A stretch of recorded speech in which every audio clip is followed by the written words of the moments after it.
आज हमारी चर्चा का मुख्य विषय है रीतिकाल। रीतिकाल को हम उत्तर मध्यकाल भी कहते हैं। इसका प्रारंभ 1700 से 1900 ईस्वी तक रहा है। इसे मिश्र बंधुओं ने अलंकृत काल कहा है।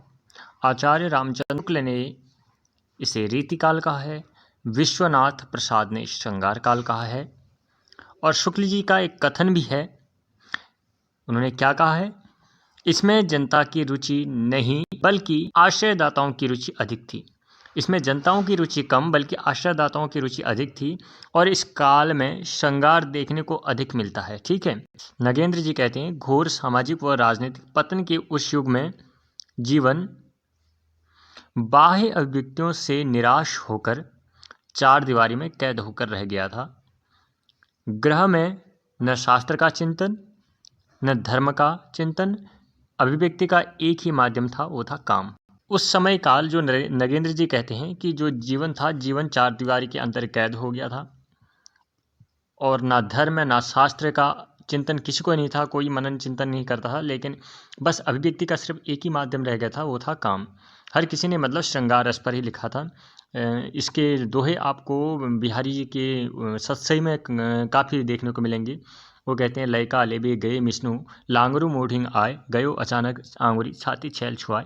इस प्रकार के दोहे कहते हैं। जो हजारी प्रसाद द्विवेदी हैं वो कहते हैं कि जो भक्ति काल था, भक्ति काल रामायण एवं महाभारत से प्रभावित हुआ। ठीक है। जो रीतिकाल था, रीतिकाल उत्तरकालीन संस्कृत साहित्य से प्रभावित रहा। रीतिकालीन काव्य जन काव्य न होकर दरबारी काव्य रह गया था। जो इस समय के जो कवि थे ना, वो राज दरबारों में राजाओं की का यशगान या गुणगान करते थे, राजाओं के लिए कविता करते थे, इसलिए वह दरबारी काव्य होकर रह गया। मतलब ये दरबार में ही एक जो कवि थे राजा के पास ही रहते थे और राजा के पास ही अपना जीवन यापन करते थे। ये इन्हें समाज से कोई लेना देना नहीं था, सिर्फ ये आजीविका के लिए काम करते थे। ठीक है। कवियों ने जनता की रुचि को अनदेखा कर सामंतों व रईसों को कविता का केंद्र रखा, जिसमें कविता आम आदमियों के दुख दर्द को छोड़कर दरबारियों के वैभव विलास में जुड़ गई। अगले प्रश्न में हमने डाला है प्रमुख प्रवृत्तियां। रीतिकाल की प्रमुख दो प्रवृत्तियां थी। एक थी रीति निरूपण, एक थी श्रृंगारिक, एक थी श्रृंगारिकता। रीति निरूपण किसे कहते हैं, आइए जानते हैं। रीति निरूपण का अर्थ काव्यांग निरूपण होता है, यानी निरूपण का अर्थ विवेचना करना, काव्य की विवेचना करना। ठीक है। निरूपण का अर्थ विवेचना करना होता है, अच्छी तरह समझाना होता है, यानी किसी चीज़ को मतलब अच्छी तरह समझाना। कवियों ने संस्कृत आचार्यों का अनुसरण कर लक्षण ग्रंथों यानी काव्य व समालोचक, लक्षण ग्रंथों को काव्य और समालोचक शास्त्र भी कहते हैं। ठीक है। काव्य व समालोचक शास्त्र रीति ग्रंथ का निर्माण किया, फिर भी उन्हें सफलता नहीं मिली। रीति निरूपण को दो भागों में बांटा गया है, सर्वांग विवेचन और विशिष्टांग विवेचन। सर्वांग विवेचन में सभी अंगों का विवेचन, सर्वांग मतलब सभी अंगों का विवेचन है। इसमें रस, छंद, अलंकार आदि हैं और इसमें चिंतामणि का, कल्पतरुदेव और देव का शब्द रसायन, कुलपति का रस रहस्य प्रमुख हैं। और विशिष्टांग विवेचन में, ठीक है, इसमें सभी का नहीं, किसी दो या तीन अंग का विवेचन किया जाता है। जैसे श्रृंगार रस में रत्नाकार ने बहुत आया लिखा है, रस विलास किसने लिखा है, चिंतामणि ने। रसराज मतिराम ने लिखा है। अलंकार रत्नाकर दलपति राय ने लिखा है। छंद विलास माखन ने लिखा है। श्रृंगारिकता देख लेते हैं। रीति काल की सबसे बड़ी विशेषता श्रृंगार रस की है। ठीक है। इस काल की कविताओं में नखशिख और राधा कृष्ण की प्रेम लीलाओं का चित्रण व्यापक स्तर पर हुआ है। श्रृंगार के दोनों पक्ष, संयोग तथा वियोग का वर्णन मिलता है। नारी पुरुष लिए रतिभाव का आलंबन बनकर रह गया है। अगले प्रश्न में हमने डाला है रीतिकाल का वर्गीकरण।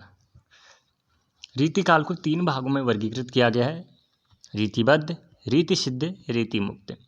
रीतिबद्ध के कवि हैं केशवदास, चिंतामणि, मतिराम, सेनापति और देव।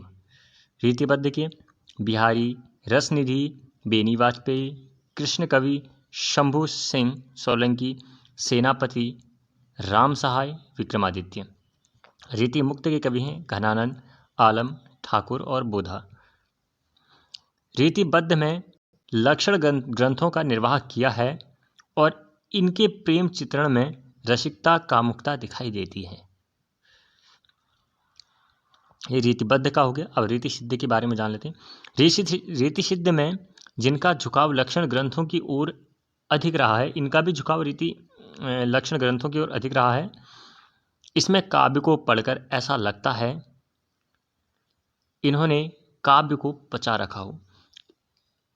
ऐसा लग रहा है कि जो रीति सिद्ध के कवि थे इन्होंने काव्य को पचा रखा हो, ऐसा लग रहा है इनके काव्य को देखकर। और जो रीति सिद्ध काल के जो कवि है ना, इन्होंने मर्यादा में रहकर प्रेम की जटिल से जटिल बात को सामान्य शब्दों में उकेर कर रख दिया है। रीति मुक्त की बात करें, रीति मुक्त में यह रीति परंपरा से मुक्त है। ये परंपरा है, यह रीति परंपरा से मुक्त है। इसमें लक्षण ग्रंथों का अभाव देखने को मिलता है। इन कवियों के काव्य को विरह काव्य भी कह सकते हैं। ठीक है, जैसे घनानंद ने सुजान से बिछड़ने की बात कही है। अगले प्रश्न में हमने कवियों की रचना ली है। केशवदास कवि हैं, इन्होंने लिखा है कवि प्रिया, रसिक प्रिया, रामचंद्रिका, विज्ञान गीता, रतन बावली, जहांगीर जस चंद्रिका, ये सब ब्रज भाषा में है। देव लिखते हैं रस विलास, भवानी विलास, भाव विलास, कुशल विलास, जाति विलास, प्रेम पच्चीसी, प्रेम तरंग, प्रेम चंद्रिका, इन्होंने भी ब्रज भाषा में लिखा है। चिंतामणि लिखते हैं, चिंतामणि की रचनाएं हैं कवि कल्पतरु, काव्य विवेक, काव्य प्रकाश, रसमंजरी, श्रृंगार मंजरी, रसविलास, कृष्णचरित, ब्रज भाषा में है। मतिराम लिखते हैं साहित्यसार, लक्षण श्रृंगार, मतिराम सतसई, फूल मंजरी, अलंकार, पंचशिका, ये ब्रज भाषा में है। घनानंद लिखते हैं सुजान हित प्रबंध, वियोग बेली, पदावली, प्रीति पावस। ठीक है। भूषण लिखते हैं, ये वीररस के कवि हैं, शिवराज विजय, ये जो मैंने अभी आपको थोड़ी देर पहले सुना था ये उसी में से है। साजी चतुरंग वीर रंग में तुरंग चरी, सरजा शिवाजी जंग जीत न जलत है, भूषण भनाद नद विभेद न गारने की, नदी नद मद व्यवरन में रलत है। भूषण उल्लाल, दूषण उल्लाल, भूषण हजारा, शिवा बावनी, छत्रसाल दशक। ठीक है, ब्रजभाषा में है। राजा जसवंत सिंह, ये लिखते हैं भाषा भूषण। भिखारीदास काव्य निर्णय, श्रृंगार निर्णय, रस सारांश, शतरंज शतिका, शब्द नाम प्रकाश, विष्णु पुराण भाषा। कुलपति महोदय लिखते हैं रामसार, रस रहस्य, नखशिख, द्रोण पर्व, मुक्ति तरंगिनी, पद्माभरण, हिम्मत बहादुर, जगत विनोद, प्रबोध पच्चीसी, राम रसायन, विनोद पचासा, गंगा लहरी, यमुना लहरी। ठीक है दोस्तों, इसी के साथ हमारा रीतिकाल समाप्त होता है। दोस्तों, आपको अगर वीडियो अच्छा लगा तो लाइक कीजिए, अगर अच्छा नहीं लगा तो डिसलाइक कीजिए। आप हमें प्रोत्साहित करने के लिए सब्सक्राइब भी कर सकते हैं। जय हिंद, जय भारत।